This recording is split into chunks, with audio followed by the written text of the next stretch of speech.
తెలంగాణ రాష్ట్రం ఏ ఆకాంక్షతో అయితే ఉద్భవించిందో నీళ్లు నిధులు నియామకాల పేరిట తెలంగాణ రాష్ట్రం ఆవిర్భవించిన తర్వాత ఉద్యమ పార్టీగా ఉన్నటువంటి టీఆర్ఎస్ పార్టీ అధికారంలోకి వచ్చిన తర్వాత అమరుల ఆశయ సాధన కోసం ఈరోజు మేము ప్రభుత్వాన్ని నడుపుతామని హామీలు ఇచ్చి తెలంగాణ రాష్ట్రంలో ఉన్నటువంటి పేద వర్గాల పట్ల ఏమాత్రం చిత్తశుద్ది లేకుండా ఫెయిల్ అయినటువంటి పరిస్థితుల్లో 10 సంవత్సరాల పాలన లోపల పేద వర్గాలని అట్టడుగు వర్గాలని రైతులని మహిళల్ని ఏ ఒక్క వర్గానికి న్యాయం చేయకపోగా కేవలం అధికారాన్ని అడ్డం పెట్టుకుని అవినీతికి పాల్పడుతూ ఒక అహంకార పూరితమైనటువంటి పాలన అందిస్తున్నటువంటి పరిస్థితుల్లో ప్రజలు విసుగు చెంది ఇకనైనా మా బతుకులు మారుతాయేమో అని చెప్పేసి కాంగ్రెస్ పార్టీ ఇచ్చినటువంటి అనేక హామీలను నమ్మి రేవంత్ రెడ్డి ఇచ్చినటువంటి అనేక మాటలు నమ్మి ప్రజలందరూ కాంగ్రెస్ పార్టీకి పట్టం కడితే తిరిగి పూర్వపు స్థితి ఎట్లా ఉన్నదో అంతకంటే ఘోరంగా తెలంగాణ రాష్ట్రం ఏర్పడక ముందు మరి పూర్తిగా ఎట్లా ఏ రకమైన పరిస్థితి ఉన్నదో ఆ రకంగా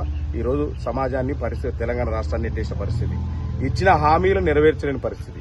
ఇట్లాంటి సందర్భంలో సామాజిక తెలంగాణనే ధ్యేయంగా బీసీ ఎస్సీ ఎస్టీ మైనార్టీ వర్గాల పట్ల ఒక ప్రశ్నించే గొంతుకగా మహిళలకు యువతకు పెద్ద ఎత్తున న్యాయం చేయాలని ఒక అకుంఠిత దీక్షతో ఒక దృఢమైనటువంటి సంకల్పంతో చిత్తశుద్దితో శ్రీమతి కల్వకుంట్ల కవిత గారు ఏప్రిల్ 25వ తారీఖు నాడు పెద్ద ఎత్తున రాష్ట్రంలో తెలంగాణ అనే ఆత్మని పురుడు పోసుకుని ఈ రాష్ట్రంలో ఒక పార్టీని ప్రకటించబోతున్న సందర్భంలో ఇక్కడ మేము నడిగడ్డ నుంచి 2018 నుంచి కూడా అనేక పోరాటాలు చేసినాం. ఇక్కడ రైతుల పోరాటాలు చేసినాం, ఇక్కడ విద్య గురించి కొట్లాడినాం, ఇక్కడ వైద్యం సరిగా అందట్లేదని కొట్లాడినాం, ఇక్కడ కుటుంబ పాలన వ్యతిరేకిస్తూ కొట్లాడినాం.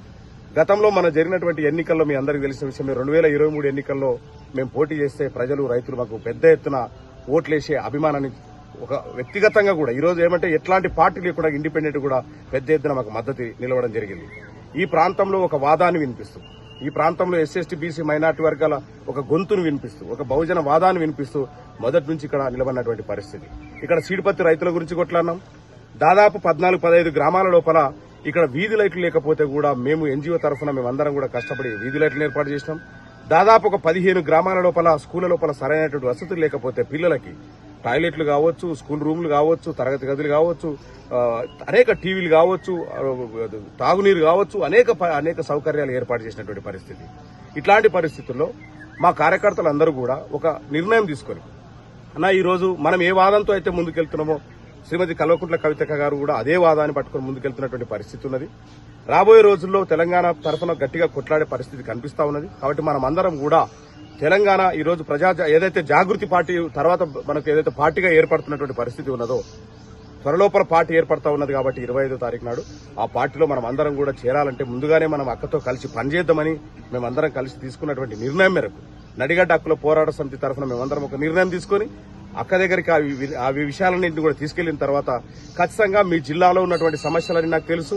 మీ జిల్లాలో ఏదైతే నెట్టెంపాడు ప్రాజెక్టు ఇష్యూ ఉన్నదో, ఏ రకంగా అయితే ఇరిగేషన్ సరైనటువంటి వ్యవస్థ లేక ఈ రోజు రైతులు ఎట్లయితే వలసపోతున్నారో, ఎట్లాగా విద్యా వైద్యం అందక ఏ రకంగా ఈ రోజు వెనుకబడి ఉన్నదో అన్ని విషయాలు నాకు అన్ని అవగాహన ఉన్నది. ఖచ్చితంగా మీ యొక్క అంశాలను మేము పరిగణలోకి తీసుకుంటామనేటువంటి అన్న మాట ప్రకారం మేము ఒక నమ్మకంతో ఒక దృఢ సంకల్పంతో ఖచ్చితంగా మేము ఈ జిల్లాలో పడుతున్నటువంటి గోసను అక్క పట్టించుకుని రాబోయే రోజుల్లో తన పార్టీ ద్వారా ఈ ప్రజలకు న్యాయం చేస్తుందని చెప్పేసి ఈ రోజు మేము తెలంగాణ జాగృతిలో చేరడానికి నడిగడ్డ హక్కుల పోరాట సమితి ముఖ్య నాయకులందరం కలిసి హైదరాబాద్కి దాదాపు 150 వెహికల్స్ లోపల ముఖ్య నాయకులందరూ కూడా కలిసి బయలుదేరి ఈ రోజు 10:30-11 గంటలకల్లా మేము అక్కడ అక్క సమక్షంలో పార్టీలో చేరబోతున్నాం. రేపు 25వ తారీఖు నాడు ఏర్పడేటువంటి పార్టీలో పెద్ద ఎత్తున దాంట్లో భాగస్వాములు కావాలని ముందుగానే మేము ఈ రోజు పార్టీలో ఈ రోజు జాగృతిలో చేరుతా ఉన్నాం.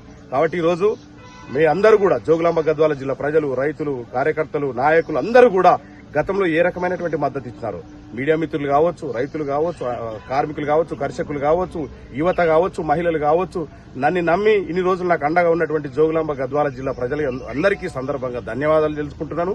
మీ అందరి ఆశీస్సులతో ఇక్కడ ఆంజనేయ స్వామి ఆశీస్సులతో ఇక్కడ దర్శనం చేసుకున్నాం.